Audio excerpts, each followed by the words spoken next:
Hello, Joe. Welcome to Aramb. Hope you all are doing well. Today let's study about biomolecules. Okay. देखो जैसे biomolecules name से ही पता चल रहा है बायो मीन्स लाइफ। तो वो मोलिक्यूल्स जो लाइफ से रिलेटेड है हम उनकी स्टडी करेंगे इन बायोमोलिक्यूल्स। जैसे हम 6th क्लास से स्टडी करते हुए आ रहे हैं कि जो एक वोल है उसे अपनी बॉडी की तरह इमेजिन करो कि ये अपनी बॉडी है। जो वोल की सबसे स्मॉलेस्ट यूनिट है वो क्या है, एक ईंट है, एक ब्रिक है। तो वैसे ही जो अपनी बॉडी की सबसे smallest structure and functional unit है वो क्या है, वो है सेल। ओके। तो जो हम अब एक सेल को इमेजिन करना है पापा ने कि एक सेल की स्ट्रक्चर कैसी कैसी होती है। तो सेल जो स्मॉलेस्ट यूनिट है उसकी जो स्ट्रक्चर है उसका छोटा छोटा पार्ट किस चीज़ से मिलके बना हुआ है, बायोमोलिक्यूल से मिलके बना हुआ है। तो उसी के बारे में हम स्टडी करेंगे। जैसे हम एक पानी का गुब्बारा फुला लें, ठीक है। उस गुब्बारे में पानी के साथ साथ उसके अंदर हमने छोटे छोटे मार्बल्स डाल दिए, उसे हिला दो। तो जो फिर आप देखोगे जो वो सेल मेम्ब्रेन है, वो गुब्बारा जो उसके बाहर वाली लेयर है वो सेल मेम्ब्रेन को रिप्रेजेंट कर रहा है। उसके अंदर जो वाटर है वो सेल के प्रोटोप्लाज्म को, और जो उसके अंदर छोटे छोटे मार्बल्स हैं वो किसको रिप्रेजेंट कर रहे हैं, वो हमारी ऑर्गेनेलीज को रिप्रेजेंट कर रहे हैं। ये जो स्मॉलेस्ट पार्ट है ये इन बायोमोलिक्यूल से ही बना है। अपना जो सेल है, जैसे ब्रेन है, जो सेल का ब्रेन है वो क्या है, न्यूक्लियस है। न्यूक्लियस का काम क्या है, वो इन्फॉर्मेशन कैरी करता है in form of DNA to pass to next generation. तो ये जो डीएनए है, डीएनए किससे बना हुआ है, न्यूक्लियोटाइड से बना हुआ है। एनर्जी के लिए अपने सेल को क्या चाहिए, ग्लूकोज चाहिए, ठीक है, वो भी एक तरीके का बायोमोलिक्यूल है। स्टोरेज के लिए ग्लाइकोजन रिजर्व्स होते हैं एनिमल्स के अंदर, ये सब भी बायोमोलिक्यूल है। जो सेल की प्लाज्मा मेम्ब्रेन वो डिफरेंट टाइप के लिपिड्स से बनी हुई है। नाउ देखो जो डीएनए और न्यूक्लियोटाइड्स हैं दोनों को मैंने बायोमोलिक्यूल बताया, बट कुछ तो लिटरली अलग अलग होगा इनमें। तो yes, they are classified on the basis of size different as micromolecule and macromolecule. किस पे क्लासीफाई करते हैं हम, इसकी क्लासिफिकेशन करते हैं माइक्रोमोलिक्यूल एंड मैक्रोमोलिक्यूल। जो पहली क्लासिफिकेशन की है हमने बायोमोलिक्यूल्स की, ठीक है। जो ये माइक्रो वर्ड, ये small, macro represent large. Okay. मैंने डीएनए एंड न्यूक्लियोटाइड्स बोला आपको, डीएनए एंड न्यूक्लियोटाइड्स, ये एंड ठीक है।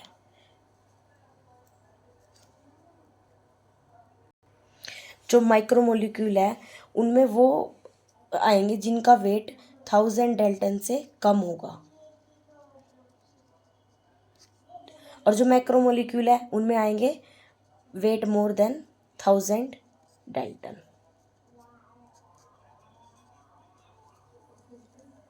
ओके। अब जो डीएनए था वो एक लार्ज एंड कॉम्प्लेक्स मोलिक्यूल है। अगर डीएनए मैंने बोला लार्ज एंड कॉम्प्लेक्स है तो वो किसके अंदर आएगा, वो मैक्रोमोलिक्यूल के अंदर आएगा। और जो न्यूक्लियोटाइड्स हैं वो एक एज अ ब्रिक काम करते हैं for the formation of the wall named DNA. Nucleotides acts as a brick to form a wall named DNA. तो न्यूक्लियोटाइड क्या हुआ, स्मॉल कंपोनेंट हुआ, स्मॉल कंपोनेंट्स, तो ये क्या है, माइक्रो मोलिक्यूल। फॉर अब एक एनसीईआरटी में केमिकल एनालिसिस दिया हुआ है, ठीक है, फॉर केमिकल एनालिसिस, ये देखने के लिए कि एक सेल के अंदर क्या क्या है, हम उसे कैसे क्लासीफाई कर रहे हैं माइक्रो मैक्रो में। तो उसके लिए एनसीईआरटी में एक एग्जांपल दिया हुआ है। आपको क्या करना है, एक मोटर और पेस्टल लेनी है, कुंडी कुत का लो, ठीक है। उसमें कोई भी सेल, टिश्यू, कोई भी ऑर्गन का छोटा सा पार्ट डाल दो क्योंकि वो भी स्पेसिफिकली टिश्यू से बना हुआ है, और उसमें ऐड कर दो क्या, ट्राई क्लोरो एसिटिक एसिड।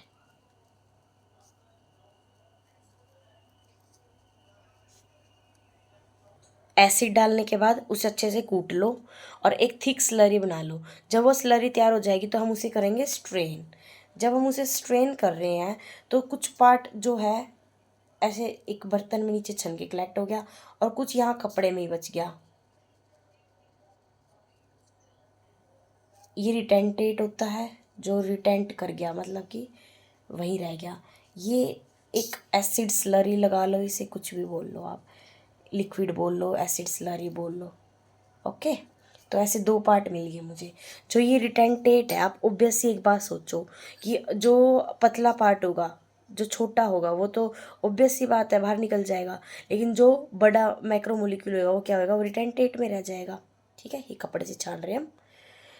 तो इस बेसिस पे हमने क्लासीफाई किया।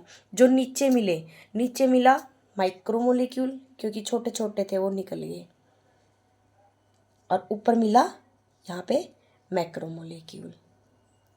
मैक्रोमोलिक्यूल लाइक डीएनए, ओके, और ग्लाइकोजन जो बड़े बड़े पार्ट्स होते हैं, प्रोटीन्स मिले बड़े बड़े, माइक्रो में मिले छोटे छोटे अमाइनो एसिड्स हुए या फिर न्यूक्लियोटाइड्स हुए, ठीक है। लेकिन आपको एक बात और याद रखनी है, जो रिटेंटेट है ना, रिटेंटेट में हमें एक मोलिक्यूल और मिलता है, वो होते हैं लिपिड्स। लेकिन जो लिपिड्स होते हैं वो माइक्रो मोलिक्यूल होते हैं, वो फिर भी रिटेंटेट में मिले, ऐसा क्यों? ऐसा इसलिए क्योंकि लिपिड दो पार्ट से बना होता है। लिपिड का एक पार्ट हाइड्रोफोबिक होता है और एक होता है हाइड्रोफिलिक। जो हाइड्रोफोबिक पार्ट है, फोबिक का मतलब होता है डर, तो ये वो हाइड्रो मीन्स वाटर, तो इसलिए वाटर का डर है, ये वाटर से डरने वाला पार्ट है।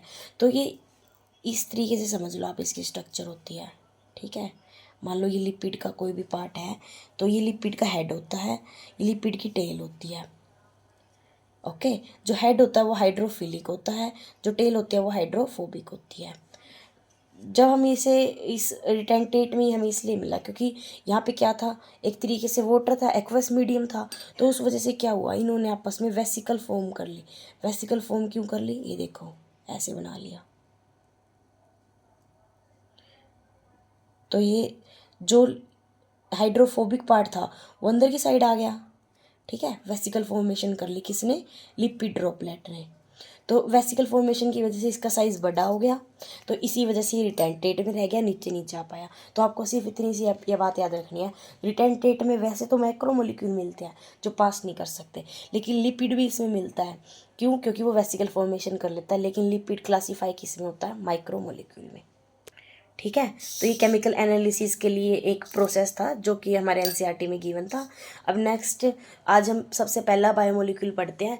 डेली हम कोई एक बायोमोलिक्यूल पढ़ेंगे, जो पहले उसका माइक्रोमोलिक्यूल पढ़ेंगे, फिर जो उससे मैक्रोमोलिक्यूल वो बनाते हैं फिर वो पढ़ेंगे। जैसे कि जो न्यूक्लियोटाइड है वो माइक्रोमोलिक्यूल है, एक दिन न्यूक्लियोटाइड स्टडी कर ली, नेक्स्ट डे उसी का मैक्रोमोलिक्यूल जो डीएनए आरएनए की स्ट्रक्चर बनाता है उसकी स्टडी कर ली, ठीक है।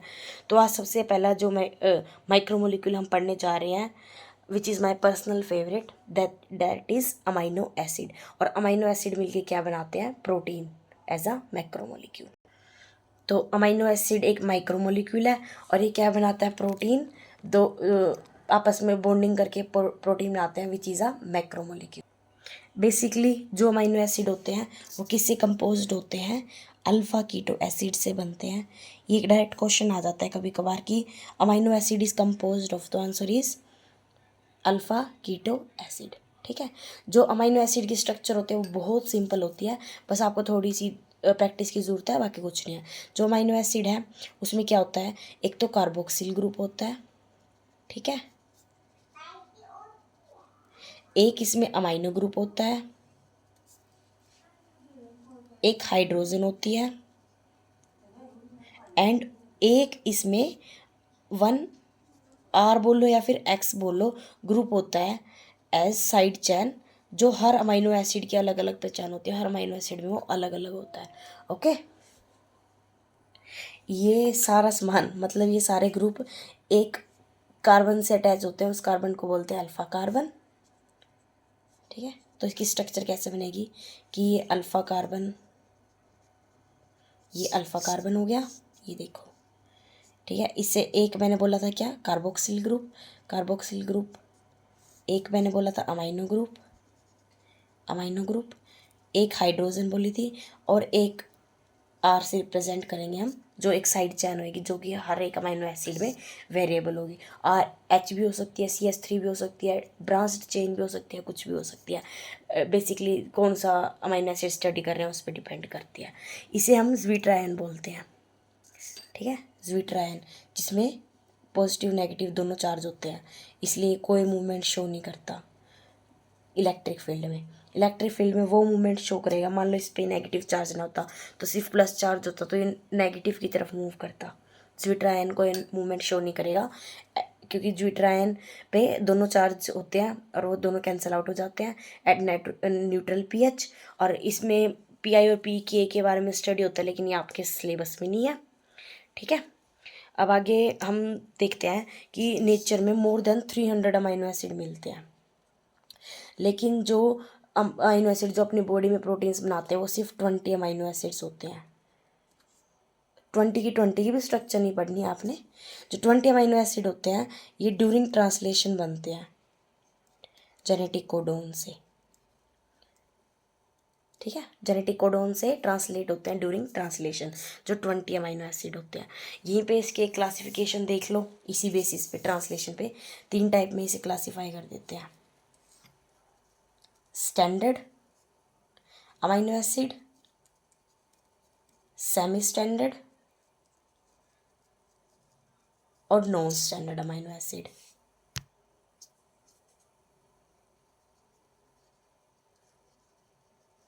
जो स्टैंडर्ड अमाइनो एसिड है वो अपने जेनेटिक कोडोन से ट्रांसलेट होके बनते हैं। जो 61 कोडोन्स हैं, कितने अमाइनो एसिड बनाएंगे वो? 20 अमाइनो एसिड।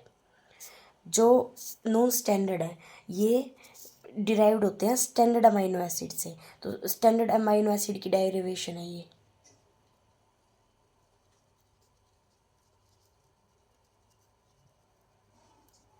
जैसे कि एजासिरीन एक कैंसर कॉजिंग एजेंट है, ये किसी भी प्रोटीन के अंदर इन्वॉल्व नहीं होएगा। ये जो अपनी बॉडी में प्रोटीन बनेंगे उसके अंदर ये अमाइनो एसिड कभी भी इंसर्ट नहीं होएगा। ये एज अ सबस्ट्रेट पड़ा रहेगा अपनी बॉडी, अपने सेल के अंदर, ठीक है। और जो सेमी स्टैंडर्ड होते हैं, अब अगर आपने थोड़ी बहुत भी मोल बायो पढ़ी हो तो आपको पता होगा कि स्टॉप कोडोन्स होते हैं, स्टार्ट कोडोन होते हैं। जो स्टॉप कोडोन्स होते हैं 3 होते हैं स्टॉप कोडोन। ये आती ट्रांसलेशन स्टॉप हो जाती है, UGA, UAG और UGG, ये 3 स्टॉप कोडोन होते हैं, ठीक है। और इनसे डिराइव होते हैं कौन से? Semi standard amino acid, okay. एक वे ऑफ क्लासिफिकेशन और होता है जिसके बेसिस पे हम अमाइनो एसिड को 5 में डिवाइड करते हैं। नॉन पोलर अमाइनो एसिड, जिसमें आते हैं एलिफैटिक एंड एरोमेटिक, ओके। एक होते हैं एसिडिक अमाइनो एसिड, एक होते हैं बेसिक अमाइनो एसिड और एक होते हैं पोलर अनचार्ज्ड। इसका एक शॉर्ट आपको अभी मिल जाएगा, मतलब इसी वीडियो को देखोगे तो आपको शॉर्ट भी डला हुआ मिलेगा। तो उसमें आपको ट्रिक के साथ ये मिलेगा कि आपको कौन कौन से अमाइनो एसिड होते हैं, कैसे क्लासीफाई होते हैं। वहाँ से अगर हो सके तो आप याद कर लेना, क्योंकि एसिडिक और बेसिक पे क्वेश्चन आ जाता है। ट्रिक के साथ को आपको वैसे भी याद हो ही जाएगा, आप एक बार ज़रूर देख लेना। कुछ अमाइनो एसिड्स के बारे में देख लेते हैं, जैसे कि पहला glycine. Glycine simplest amino acid होता है। अभी स्ट्रक्चर करेंगे ना उसमें इसकी स्ट्रक्चर आएगी। सिंपलेस्ट अमाइनो एसिड होता है और यही कला अमाइनो एसिड है जो ऑप्टिकली इनएक्टिव है। अब ऑप्टिकली इनएक्टिव वगैरह आपको चलो थोड़ा बता ही देती हूँ, बट इन डिटेल कार्बोहाइड्रेट्स में करेंगे। ऑप्टिकली इनएक्टिव वो कंपाउंड्स होते हैं जो कि प्लेन पोलराइज लाइट आ रही है, जैसे कि मान लो एक प्रिज्म से ऐसे, ठीक है। यहाँ मैंने कोई भी मिक्सचर रख दिया जिसके अंदर मैंने अमाइनो एसिड या फिर कोई भी बायोमोलिक्यूल रख दिया जिसका मुझे चेक करना है कि ये ऑप्टिकली एक्टिव है या नहीं, वो रख दिया। तो यहाँ से लाइट आएगी, थ्रू इसमें क्रॉस करेगी। अगर इस ये लाइट को रोटेट कर देता है ऐसे, आइदर टू क्लॉकवाइज और टू एंटी क्लॉकवाइज, ठीक है। या तो वो करे क्लॉकवाइज या एंटी क्लॉकवाइज या फिर लीवो या फिर डेक्स्ट्रो, लेफ्ट या राइट, जैसे भी करे। अगर सीधी जाने दी तो वो ऑप्टिकली इनएक्टिव है, ठीक है। और अगर L या D में करी तो वो ऑप्टिकली एक्टिव कंपाउंड है। ये प्रिज्म है, ठीक है। तो जो अमाइनो एसिड ग्लाइसिन होता है वो ऑप्टिकली इनएक्टिव है, क्योंकि वो इसको प्लेन पोलराइज लाइट को डायरेक्ट सीधी क्रॉस करवा देता है। ये नाइदर लीवो नाइदर डेक्स्ट्रो रोटेट नहीं करवाता। तो इसके लिए हमें कैसे पता लगता है कि वो प्लेन पोलराइज लाइट को करेगा या नहीं? अगर किसी अमाइनो एसिड या किसी बायोमोलिक्यूल के पास कायरल कार्बन होनी चाहिए। कायरल कार्बन वो होती है जिसके जो चारों वैलेंसी होती है, उसकी जो वैलेंस बॉन्ड होते हैं वो डिफरेंट कंपाउंड्स के साथ हो, डिफरेंट स्ट्रक्चर हो उनकी चारों की। अगर एक भी सिमिलर हुई तो वो ऑप्टिकली इनएक्टिव है, यानी अकायरल है। क्या है? अकायरल है, ओके। फॉर एग्जांपल ये देखो, आप ग्लाइसिन का ही स्ट्रक्चर बना लेते हैं। अल्फ़ा कार्बन के साथ अमाइनो ग्रुप के साथ कार्बोक्सिल और एक हाइड्रोजन होता है। और जो इसका आर है वो आर इसका होता है हाइड्रोजन ही होता है। तो देखो ये जो कार्बन है इसी की कायरलिटी चेक करनी है। ये भी अलग ग्रुप था, ये भी अलग ग्रुप था, लेकिन ये दो तो सेम हो गए, तो ये कायरल नहीं है। तो ये क्या है? ए कायरल। किसकी देखी मैंने? ये ग्लाइसिन की। तो ये क्या होगी? Optically inactive. अब एलिनीन की स्ट्रक्चर देखो आप। एलिनीन इम्पोर्टेंट कंपाउंड है, मेटाबॉलिज्म में पढ़ते हैं, तो इसकी स्ट्रक्चर भी आपको आनी चाहिए। ये देखो अल्फ़ा कार्बन है, ओके, ये अमाइनो ग्रुप है, कार्बोक्सिल ग्रुप बनाया, वही हाइड्रोजन बनाया। इसका जो आर ग्रुप होता है वो होता है मिथाइल, ये बना दिया। ओके, देखो इस कार्बन को देखो, ये ग्रुप भी अलग है, बिल्कुल सही, ये वाला भी अलग है, बिल्कुल सही, ये वाला भी अलग है, बिल्कुल सही, और ये वाला भी अलग है। तो ये क्या है? कायरल कार्बन को इससे डिनोट करते हैं, एस्टेरिक से। और फिर इसका मतलब क्या हो गया? ये कायरल है, यानी कि ऑप्टिकली ये एक्टिव है। ओके, होपफुली आपको समझ में आ गया होगा कि कायरल क्या होता है, या फिर ऑप्टिकली एक्टिव या इनएक्टिव क्या होता है। इन्हीं के बेसिस पे हम स्टीरियो आइसोमर्स निकालते हैं।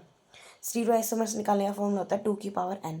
n का मतलब होता है कि उसके कितनी कितने उसके अंदर कायरल कार्बन है, वो ये होता है इसका मतलब। जैसे एक कायरल कार्बन है तो 2n यानी 2 1, यानी कि 2 स्टीरियो आइसोमर्स बनेंगे किसके? एलिनीन के। ग्लाइसिन में कितने बनेंगे? 0 नहीं बनेंगे, क्योंकि 2n की जगह आएगा 0, तो ये हो जाएगा 1। तो इसका कितने स्टीरियो आइसोमर बनेंगे? 1, यानी एक ही स्ट्रक्चर बनेगी इसकी, 0 नहीं बोल सकते आप। ओके, चलो अब देखो जो अमीनो एसिड है, स्टैंडर्ड 20 अमीनो एसिड है, लास्ट में बताऊंगी मैं, 2 डिस्कवर हुए हैं। जो 20 अमीनो एसिड है उनकी 20 की 20 स्ट्रक्चर आपको याद नहीं करनी है। एनसीईआरटी में 10 नेम दिए हुए हैं, तो उन 10 की ही हम स्ट्रक्चर याद करके चलेंगे। बाय चांस अगर पेपर में पूछ लेगी कार्बन की इस कौन सा अमीनो एसिड की स्ट्रक्चर कौन से, तो ताकि आप बता सको। ठीक है, चलो तो 10 अमीनो एसिड की स्ट्रक्चर करेंगे। आप बारी बारी उनकी प्रैक्टिस करना, ड्रॉ कर करके। बिल्कुल भी मुश्किल नहीं है, बहुत आसान है। सिर्फ आर ही याद करना है हमें उनका, कि उनका आर ग्रुप कौन सा है, और किसी ट्रिक से याद कर लेना आप उसको। शॉर्ट्स जरूर देखना जो अमीनो एसिड की क्लासिफिकेशन से रिलेटेड डलेगा। आधे क्वेश्चन तो आपके उसी से सोल्व हो जाएंगे, मैक्सिमम 90% क्वेश्चन सोल्व हो जाएंगे। चलो अब 10 अमीनो एसिड जोन से हमें पढ़ने हैं। उसमें पहला था ग्लाइसिन की स्ट्रक्चर आपको आ गई, ठीक है। सेकंड था एलिनीन की स्ट्रक्चर भी आ गई। ग्लाइसिन में आर ग्रुप क्या था? H, इसका आर ग्रुप है H। इसका आर ग्रुप क्या था? CH3। थर्ड जो हम स्ट्रक्चर पढ़ेंगे वो पढ़ेंगे किसकी? ट्रिप्टोफैन की। और साइड में यहाँ पे बना लो टायरोसिन की, क्योंकि ये दोनों क्या है? एरोमेटिक अमीनो एसिड है। ये दोनों क्या है? एरोमेटिक अमीनो एसिड है, मतलब कि इनमें रिंग स्ट्रक्चर प्रेजेंट होगी, बेंजीन रिंग इनमें प्रेजेंट होती है, ठीक है, ट्रिप्टोफैन और टायरोसिन में। और एरोमेटिक अमीनो एसिड सिर्फ 3 ही होते हैं, 1 इज ट्रिप्टोफैन, 1 इज टायरोसिन, और एक फिनाइल एनिलीन। क्या होता है? फिनाइल। इसकी स्ट्रक्चर हम याद नहीं करेंगे, वैसे इसकी स्ट्रक्चर सबसे सिंपलेस्ट है। देखो जो एलिनीन ग्रुप तो मैंने आपको बता ही दिया था, बस एलिनीन के नीचे फिनाइल लगाना है, यानी CH3 है ना, यहाँ पे एक H हटा के और नीचे वो बेंजीन रिंग लगा देना, बस स्ट्रक्चर बना के देखना फिनाइल एलिनीन की। ये तो वैसे ही याद होगी एलिनीन की वजह से, ठीक है। अब करेंगे हम किसकी? ट्रिप्टोफैन की और टायरोसिन की। पहले बनाएंगे टायरोसिन की। देखो अल्फा कार्बन, एक हाइड्रोजन, एक कार्बोक्सिल ग्रुप, एक अमाइनो ग्रुप, ये आगे बिल्कुल सेम। अब आगे होएगा इसमें, ये देखो इसकी भी इसी से मिलती जुलती है। यहाँ से एक H निकाल दिया, CH हो गया, बस यहाँ पे एक रिंग लगा दो। ये देखो लगा दी बेंजीन रिंग, ठीक है। बस ये तो होगी फिनाइलएलिनीन की। किसकी? फिनाइलएलिनीन की। बनानी थी मेरे को टायरोसिन की। टायरोसिन की बनाने के लिए बस नीचे क्या लगा दो? यहाँ पे OH ग्रुप लगा दो, ये बन गई टायरोसिन की। ठीक है। फिनाइल एलेनिन से टायरोसिन में जाने के लिए मैंने क्या करा है, सिर्फ और सिर्फ OH लगाया है। क्या लगाया है? हाइड्रोक्सिल ग्रुप लगाया है। ठीक है। और ट्रिप्टोफैन की थोड़ी सी कॉम्प्लेक्स है, बस ये थोड़ा सा फर्क है। चलो ये और देख लेते हैं। जो ट्रिप्टोफैन होता है ना, इसमें बस यूँ है कि एक इंडोल रिंग प्रेजेंट होती है। इंडोल रिंग में कुछ नहीं होता, एक पेंटासाइक्लिक रिंग जब फिनाइल के साथ मिलती है, देखो पेंटासाइक्लिक रिंग, 5 कार्बन की रिंग प्लस में एक फिनाइल रिंग होती है। ठीक है, फिनाइल रिंग ये मिलके क्या बनाती है? Indole ring. इंडोल, और ये होती है ट्रिप्टोफैन के अंदर प्रेजेंट। बनाओ चलो सेम। अल्फा कार्बन, ये बनाया अमाइनो कार्बोक्सिल ग्रुप, और ये वही। और फिर जो एलेनिन वाली सेम CH2, ठीक है, एक H गायब। अब हमें क्या करना है, सिर्फ एक पहले बनाओ पेंटासाइक्लिन रिंग, यानी कि 5 कार्बन की, 1 2 3 4 और ये हो गए 5, होगी 5 कार्बन की। ठीक है, अब बना दो यहाँ पे एक फिनाइल रिंग, बन गई ना। तो ये क्या बन गई? एक ट्रिप्टोफैन की स्ट्रक्चर। सिंपल, ये यहाँ तक तो आपको आता ही था, वही बस एक हाइड्रोजन गायब करा, ये बनाइए एक 5 कार्बन की रिंग पेंटासाइक्लिक, और ये बनाइए एक फिनाइल रिंग। तो ये मिलके क्या बन गया? Indole ring. ठीक है, जो इंडोल होती है वो किस में प्रेजेंट होती है? ट्रिप्टोफैन में। अब देखो ग्लाइसिन करवा दी मैंने। ग्लाइसिन में आपको सिर्फ क्या करना था? R सिंपल एक हाइड्रोजन था। ठीक, जो एलेनिन था उसमें R क्या था? मिथाइल ग्रुप था। ओके, फिर जो एलेनिन से फिनाइल एलेनिन बनाना, मैंने आपको खुद बोला है भी आप खुद बनाना। उसमें क्या था कि जो ये फिनाइल ग्रुप है वो ऐड करना, मतलब एक फिनाइल रिंग, यानी ये वाली रिंग देखो, ये सिर्फ ये वाली, इतनी वाली ये रिंग ऐड करनी है। किसमें? H हटा के ये वाली रिंग ऐड कर देना, ये वाली स्ट्रक्चर बन जाएगी फिनाइल एलेनिन की। टायरोसिन में क्या किया हमने कि सेम फिनाइल एलेनिन की स्ट्रक्चर थी, बस नीचे एक हाइड्रोक्सिल ग्रुप लगा दिया। ट्रिप्टोफैन में क्या किया? इंडोल रिंग बनाई, इसे बोलते हैं इंडोल रिंग, जिसमें एक 5 कार्बन की और एक 6 कार्बन की रिंग हो। नेक्स्ट हम पढ़ेंगे वैलीन की। किसकी? वैलीन की। 2 बार प्रैक्टिस करना, तीसरी बार तो खुद बना दो, इतनी इजी स्ट्रक्चर है।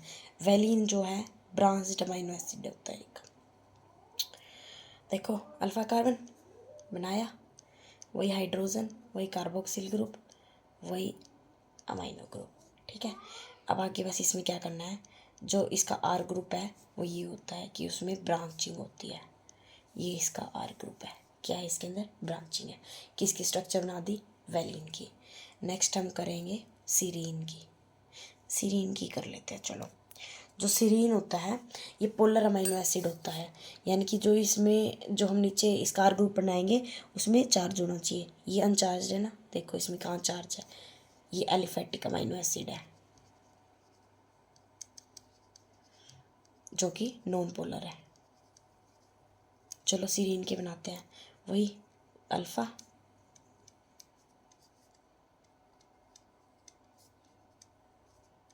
बस यहाँ पे क्या हो जाएगा? एक OH ग्रुप आ जाएगा। ये किसकी बन गई? सीरीन की। ठीक है, नेक्स्ट बनाते हैं ग्लूटामिक एसिड की।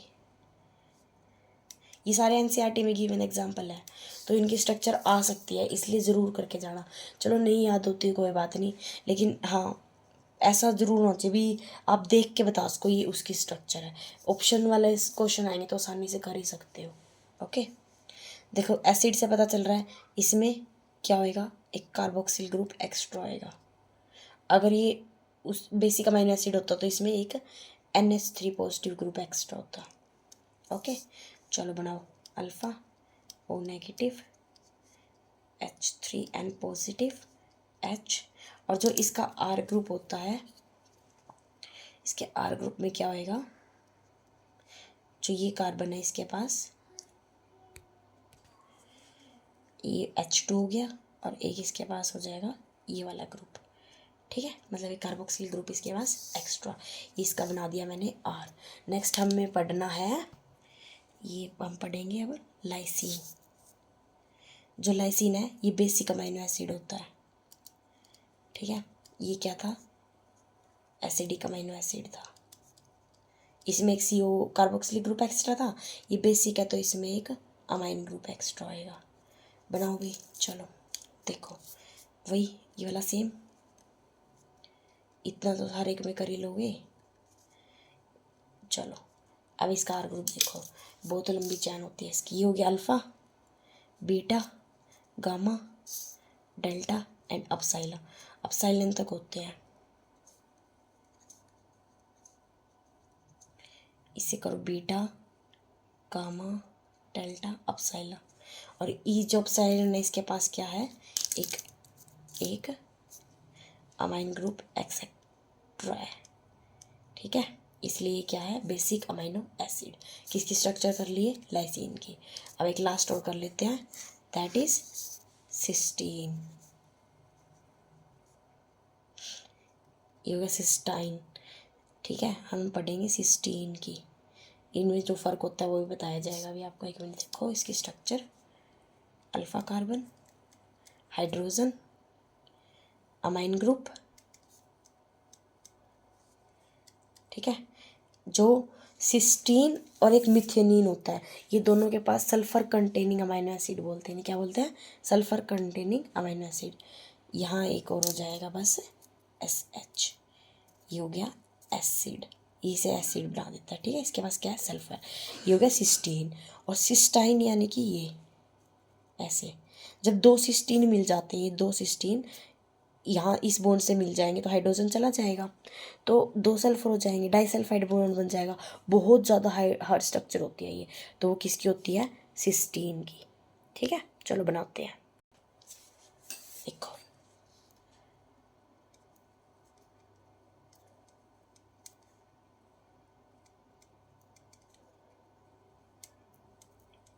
इसका ये हाइड्रोजन रिमूव, और दूसरा एक और सिस्टीन मोलिक्यूल सेम है, ऐसे ही लगा दो उल्टा करके, ये देखो,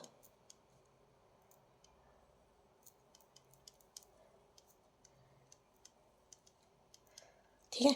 ये बन गया डाइसल्फाइड बॉन्ड, हार्डेस्ट स्ट्रक्चर होता है, हार्डेस्ट बॉन्ड होता है ये डाइसल्फाइड बॉन्ड, ओके। तो इसी वजह से ये बहुत हार्ड होता है, स्ट्रोंगली हाइड्रोफोबिक है ये, क्योंकि जो ये H था ये वाला, ये रिमूव ही कर दिया मैंने। जिस स्ट्रक्चर में जितना H कम होता है वो उतना ही हाइड्रोफोबिक होता है। रिमेंबर द पॉइंट, डायरेक्टली पूछ लेते हैं कि कौन से दो अमाइनो एसिड है जो उनसे सल्फर कंटेनिंग होते हैं। तो सल्फर कंटेनिंग अमाइनो एसिड कौन से होते हैं, एक तो ये हो गया cysteine and one is methionine, ठीक है।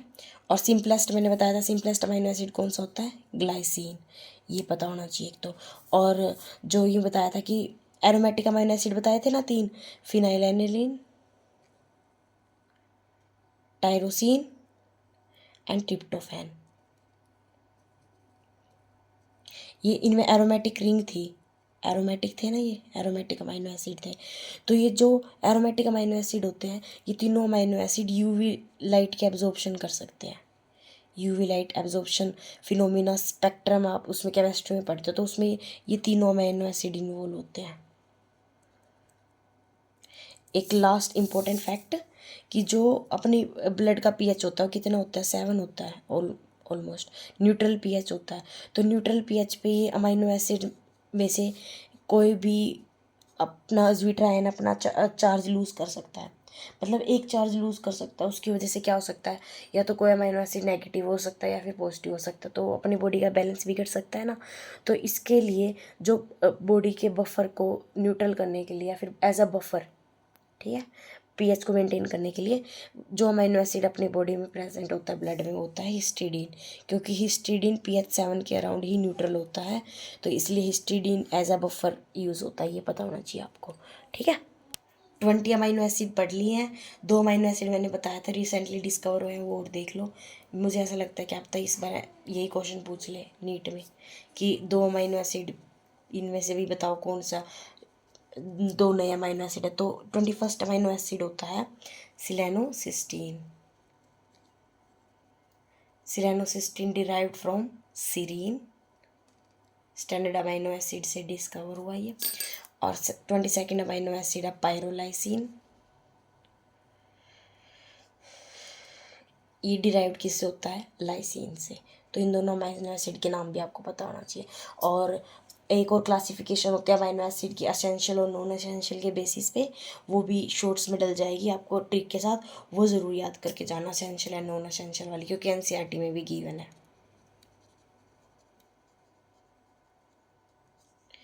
और पेपर में डायरेक्ट क्वेश्चन आ जाता है कि यूँ बताओ ये बेसिक अमाइनो एसिड है या फिर एसिडिक अमाइनो एसिड है। तो कुछ नहीं करना, एक सिंपल सी ट्रिक है, अगर उसमें CO नेगेटिव एक्स्ट्रा है तो वो एसिडिक है, अगर उसमें NH3 पॉजिटिव यानी अमाइनो ग्रुप एक्स्ट्रा है तो वो बेसिक है। और अगर कोई ऐसा ग्रुप है जैसे कि OH हुआ जो, या फिर S हुआ जो उसको पोलर बना रहा है, तो वो इलेक्ट्रिक फील्ड में चार्ज कैरी करेगा। सिर्फ इतनी ही आपको चीज़ें चेक करनी है उसमें, और उससे आपको पता ऑप्शंस देख के आप सीधा अंदाज़ा लगा दोगे कि कौन सा अमाइनो एसिड है कौन सा नहीं। चलो जैसे कि एक PYQ कर लेते हैं क्विक। देखो ये नीट PYQ है, इसमें पूछा है कि इन चारों में से बताओ बेसिक अमाइनो एसिड कौन सा है। ठीक है, पहले तो ये देखो ट्रिक याद करो कि बेसिक अमाइनो एसिड के लिए हमें देखना है कि किस में अमाइन ग्रुप एक्स्ट्रा है। जिसमें अमाइन ग्रुप एक्स्ट्रा होगा वो क्या होएगा, बेसिक अमाइनो एसिड होगा। पहले स्ट्रक्चर देखो, ये देखो एक ही अमाइन ग्रुप है। मोर ओवर एक बात और याद रखना कि इसकी स्ट्रक्चर ही गलती हुई है यहाँ से। ये अगर एसिडिक अमाइनो एसिड होता है तो भी मतलब है ना, एक OH आएगा ना यहाँ पे, तब ये स्ट्रक्चर ठीक होएगी। तो लेकिन क्वेश्चन में तो ऐसी गिवन थी, तो ये तो नहीं है। ठीक है, एसिडिक अमाइनो एसिड में कंसीडर कर लेते हैं। अगर ये वाला ना होता तो हमने पूछा है कि बेसिक अमाइनो एसिड बताओ। ये वाला देखो कितने अमाइन ग्रुप है इसमें, एक ही है। और अमाइन ग्रुप दिख रहा है नहीं, किसकी स्ट्रक्चर है ये, आ रही है समझ में, सीरीन की है वैसे ये। नेक्स्ट ऑप्शन देखो, ये तो अमाइनो एसिड ही नहीं है। अब ये वाला देखो, एक और ये देखो ये रहा एक और अमाइनो ग्रुप, तो यानी कि ये ऑप्शन करेक्ट। ये क्या है, एक basic amino acid. Comment section में बताना कि ये कौन सा अमाइनो एसिड है, इसका नाम लिखना, स्ट्रक्चर मैंने करवाई है इसकी। ओके, तो आज के लेक्चर में यही था कि हमने पढ़ा बायोमोलिक्यूल्स क्या होते हैं, उनका डिफ्रेंशिएट किया माइक्रो मैक्रो का, और मोटर पेस्ट वाला एक्सपेरिमेंट किया जो कि केमिकल एनालिसिस उसमें दिया हुआ है। उसमें लिपिड याद रखना, लिपिड माइक्रोमोलिक्यूल है लेकिन फिर भी रिटेंटेट में मिला था हमें। ओके, फिर आज हमने अमाइनो एसिड के बारे में पढ़ लिया। कल की वीडियो देखने से पहले जो प्रोटीन की वीडियो आएगी, अमाइनो एसिड के स्ट्रक्चर के बारे में ज़रूर कर लेना। और कुछ नहीं तो अमाइनो एसिड की बेसिक स्ट्रक्चर पता होना चाहिए कि एक अमाइन ग्रुप, एक कार्बोक्सिलिक ग्रुप, एक हाइड्रोजन अल्फा कार्बन से अटैच होते हैं, और R सबका अलग होता है वेरिएबल, जिसके बेसिस पर हम इसे डिफ्रेंशिएट करते हैं। और जो अमाइनो एसिड की क्लासिफिकेशन है दो टाइप में रह गई है, एक असेंशियल नॉन असेंशियल के बेसिस पे, और एक रह गई है कि पोलार है, नॉन पोलार है, या फिर एलिफेटिक एरोमेटिक है, एसिडिक है, बेसिक है।